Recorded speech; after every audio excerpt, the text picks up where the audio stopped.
এইমাত্র আবহাওয়া দপ্তর থেকে পাওয়া আজকের সবচেয়ে গুরুত্বপূর্ণ খবর, ঊর্ধ্বমুখী তাপমাত্রার পারদ।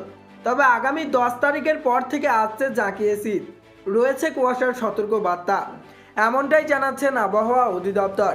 এছাড়া আজ আগামীকাল উত্তরবঙ্গ সহ দক্ষিণবঙ্গ এবং কলকাতার কোন কোন জেলার আবহাওয়া কেমন থাকতে পারে, এই বিষয়ে কি বলছে আবহাওয়া দপ্তর, বিস্তারিত জানিয়ে দেব ভিডিওটির মাধ্যমে। বিস্তারিত জানতে হলে অবশ্যই ভিডিওটিকে শেষ পর্যন্ত দেখবেন, আর ভিডিওটি ভালো লাগলে একটি লাইক করবেন। আর এই ধরনের আবহাওয়ার আপডেটগুলি প্রতিনিয়ত আপডেট পেতে হলে আমাদের চ্যানেলটিকে সাবস্ক্রাইব করে পাশের থাকা বেল আইকনটিকে প্রেস করে আমাদের সঙ্গেই থাকবেন। তা চলুন এক নজরে দেখে নিই। আরও বাড়ল কলকাতা সহ জেলাগুলির সর্বনিম্ন তাপমাত্রা। গতকাল আবহাওয়া দপ্তরের তরফে তাপমাত্রা কমার পূর্বাভাস দেওয়া হয়েছিল, কিন্তু তার বিপরীত ঘটনা ঘটল এদিন, যে কারণে পৌষ সংক্রান্তির আগে আদৌ কি শীত ফিরবে তা নিয়েই সাধারণ মানুষের মনে সংশয় তৈরি হয়েছে।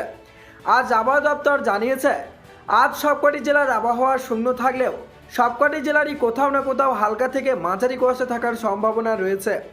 পরবর্তী 24 ঘন্টা অর্থাৎ আগামীকালকের আবহাওয়ার পূর্বাভাসে বলা হয়েছে সবকটি জেলার আবহাওয়া শূন্য থাকবে। উত্তরবঙ্গের জেলাগুলিতে আপাতত রাতের তাপমাত্রার পরিবর্তনেরও কোনো পূর্বাভাস নেই। আজ আবহাওয়া দপ্তর জানিয়েছে, আজ উত্তরবঙ্গের মতোই গাঙ্গেয় পশ্চিমবঙ্গের জেলাগুলির আবহাওয়া শূন্য থাকবে, তবে জেলাগুলির কোথাও না কোথাও হালকা থেকে মাঝারি কুয়াশা থাকতে পারে। পরবর্তী 24 ঘন্টা অর্থাৎ আগামীকালকের আবহাওয়ার পূর্বাভাসে বলা হয়েছে আবহাওয়া শূন্য থাকবে।